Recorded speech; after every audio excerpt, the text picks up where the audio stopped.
नमस्कार दोस्तों, स्वागत है आपका मेरे YouTube channel Vimlesh Chauhan motivation Guru में। दोस्तों, मेरा विश्वास है कि पैंडेमिक के इस दौर में आप सब सुरक्षित होंगे, स्वस्थ होंगे। ईश्वर से मैं आपके स्वस्थ रहने की कामना करता हूँ। Stay home, stay safe, be positive in mind, be positive in thoughts. दोस्तों, आज जिस विषय पे बोल रहा हूँ उससे पहले मैं 4 लाइन बोलूँ। सदका भी दे दिया है और नज़र भी उतार दी, सदका भी दे दिया है और नज़र भी उतार दी, दौलत सुकून और चैन की तमाम मुझ पर वार दी। कल शाम मैंने बस इतना कह दिया कि मेरी तबीयत खराब है, मेरी माँ ने तमाम रात दुआओं में गुजार दी। जाहिर है दोस्तों, आज मदर्स डे के अवसर पर मैं माँ जैसे बड़े शब्द पर थोड़े ही विचार रख पाऊंगा। माँ के बारे में आप और हम क्या लिख सकते हैं, क्या बोल सकते हैं। अरे माँ ने तो हमें लिखना और बोलना सिखाया है। वो शब्द है जो अपने आप आंखों में पानी ला देता है। दुनिया में किसी तरह का भी प्यार माता पिता द्वारा दिए गए प्रेम की बराबरी कभी नहीं कर सकता। अपने बच्चे के लिए माँ पहली शिक्षिका है, मार्गदर्शिका है। वही तो पहली शख्स है जिसे हम खुशी के क्षण में, दुख हो तब सबसे पहले उसी को याद करते हैं। माँ को ईश्वर ने वरदान दिया है, आशीर्वाद दिया है कि वो अपने गर्भ में प्रेम से एक नई संरचना को जन्म दे।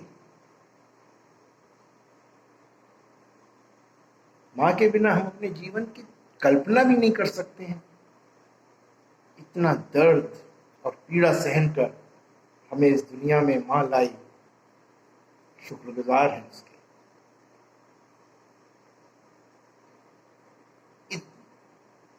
कुछ भी शब्द आप कितना भी बोल लो, ऋण कभी नहीं उतर सकता। वो पैसों से तो प्यार की तुलना ही नहीं हो सकती उसकी। ऋण शब्द तो बहुत छोटा है। अपने बच्चे के लिए माँ का प्यार दुनिया की सब चीजों से बढ़कर है। अरे माँ का प्यार कोई कानून नहीं जानता, किसी से नहीं डरता, हर चीज से लड़ने की हिम्मत रखता है माँ का प्यार। और अपने बच्चे के रास्ते में आने वाली हर मुसीबत को माँ की ममता कुचल डालती है। बच्चे को गर्भ में अपने खून के साथ पालती है। बच्चे के पालन पोषण के लिए कितना त्याग करती है माँ। पृथ्वी पर ईश्वर का विकल्प है माँ। मैं एक अपना व्यक्तिगत उदाहरण देता हूँ दोस्तों। लगभग 40-45 वर्ष पूर्व की बात है, 1979-1980। और मैं अजमेर मिलिट्री स्कूल में पढ़ा करता था। मेरे फादर उस आर्मी में, उस समय आर्मी में पोस्टेड थे। और वो उनकी पोस्टिंग इधर उधर रहती थी। मेरी माँ मेरी बहन के साथ लखनऊ में रहती थी। मैं छोटा था, 6ठी-7वीं में। और मैं हर महीने लेटर डाल दिया करता था अपनी मम्मी को।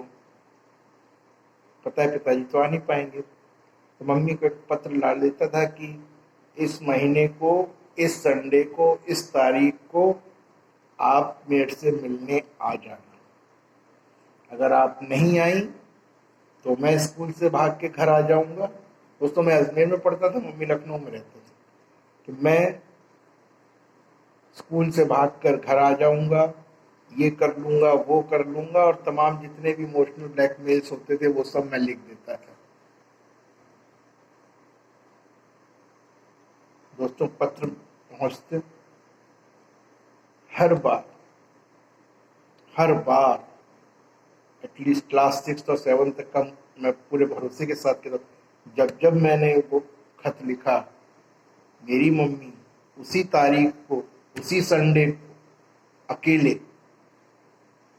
लखनऊ से अजमेर तक का सफर तय करके आती थी। डायरेक्ट ट्रेन नहीं होती थी उस समय। मेरे ख्याल से 1.5 2 2.5 दिन लग जाते थे आने में। रिजर्वेशन तो उच्च वर्गीय लोगों के बाद ट्रेन में रिजर्वेशन तो उच्च वर्गीय लोगों के लिए होता था। हम लोग रिजर्वेशन वाले मतलब ट्रेन में रिजर्वेशन वाले सोच ही नहीं सकते थे, क्योंकि शायद मेरी ख्याल से उस समय 5 या 10 रुपए एक्स्ट्रा लगते थे। तो सोचिए 5 और 10 रुपए की कितनी कीमत होती थी। कितनी समस्याओं को पार करके जनरल कंपार्टमेंट में बैठ के मेरी मम्मी लखनऊ से अजमेर मुझसे मिलने आती थी। दिन में मिले, अब उसी दिन तो वापस नहीं जाएंगे, रात को कहाँ रुकेंगे। उस समय हमारे स्कूल में गेस्ट हाउस नहीं हुआ करते थे। रात को शायद रेलवे होटल तो बहुत बड़ी चीज थी, वो तो सोच भी नहीं सकते थे। शायद अकेली महिला के लिए रेलवे प्लेटफॉर्म उन्हें सेफ लगता था। मेरे से मिलने के बाद रात को वो रेलवे स्टेशन चली जाती थी। वेटिंग रूम में जगह मिल जाए तो अच्छी बात है, नहीं तो वो रेलवे प्लेटफॉर्म पे बेंच पर लेट के सो जाती थी।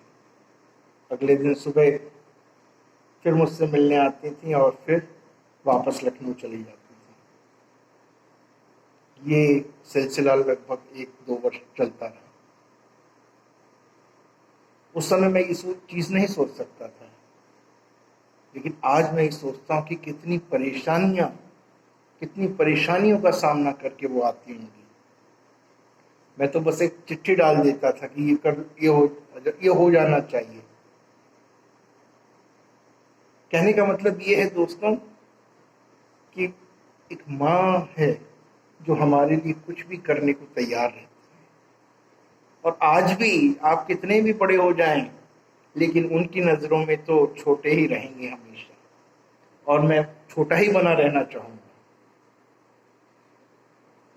एक मित्र ने दूसरे मित्र से पूछा, क्या तुम्हारी माँ तुम्हारे साथ रहती है? तो उसके मित्र ने जवाब दिया, नहीं दोस्त, अभी मैं इतना बड़ा नहीं हुआ हूं कि माँ को अपने साथ रख सकूं, मैं ही माँ के साथ रहता हूं। शब्दों का फेर है, बात बहुत बड़ी है दोस्तों। जितने भी बड़े लोग महापुरुष हुए हैं, सबने अपने माँ बाप का आदर किया है, तभी वो ऊंचाइयों पर पहुंचे। दुनिया में प्रवेश करने से लेकर दुनिया को अलविदा कहने तक आपके जीवन में कई रिश्ते आते हैं। कितने रिश्तों की संरचना होती है। कुछ रिश्ते थोड़ी देर के लिए बनाए जाते हैं, कुछ हमें धोखा दे जाते हैं, कुछ हमें छोड़ देते हैं, लेकिन एक माँ का रिश्ता ऐसा है जो आपको कभी नहीं छोड़ता। बिना लालच के, बिना किसी, जो हम कहें कि कोई सेल्फ मोटिव नहीं है, और उस स्नेह और प्यार के साथ वो आपके साथ है, वो है माँ। वो हमें सिखाती है कि जीवन की मुसीबतों का कैसे झेलना है, कैसे बोलना है, कैसे लिखना है, कैसे व्यवहार कुशल बनना है। दोस्तों, माँ को सम्मान हमेशा मिलना चाहिए। उनके सभी कार्यों और त्यागों की प्रशंसा करनी चाहिए जो वो अपने बच्चों के लिए करती हैं। आप उनका ऋण कभी नहीं उतार सकते, लेकिन उनकी प्रशंसा जरूर कीजिए। ये कर्तव्य, ये हमारा है। कुछ दुखद पहलू नजर आते हैं जो आज मैं सुबह पढ़ रहा था सोशल मीडिया की वेबसाइट पे, कि फेसबुक, इंस्टाग्राम, व्हाट्सएप पर माँ ही माँ छाई है। फेसबुक, व्हाट्सएप और इंस्टाग्राम पे माँ ही माँ छाई है, तो फिर ये वृद्धाश्रम में किसकी माँ आई है? तो फिर ये वृद्धाश्रम में किसकी माँ आई है? ये एक दुखद पहलू है दोस्तों। मैं नहीं चाहता कि किसी की भी माँ इसकी संतान के जीवित रहते वृद्धाश्रम में जाए, कभी नहीं। अरे उसके जीवित रहते क्या, उनके बच्चे कुछ भी हो, उस परिवार में अगर एक भी व्यक्ति जीवित है तो उस घर की माँ को वृद्धाश्रम में कभी नहीं जाना चाहिए। ऐसी कोई परिस्थिति ईश्वर ना दे, ऐसी सद्बुद्धि हर व्यक्ति को दे कि उसकी माँ कभी वृद्धाश्रम में ना जाए। माँ का सम्मान करना सीखो दोस्तों, बहुत अनमोल चीज है। ये उन लोगों से पूछिएगा जिनके पास उनका आंचल नहीं है। मदर्स डे पे मैं आप सबसे यही कहूँगा कि अपने माँ बाप का सम्मान करें, माता पिता को सम्मान दें। इसके साथ ही मैं अपने माता पिता और आप सबके माता पिता के स्वस्थ और दीर्घायु रहने की कामना करता हूँ। शुक्रिया दोस्तों, धन्यवाद।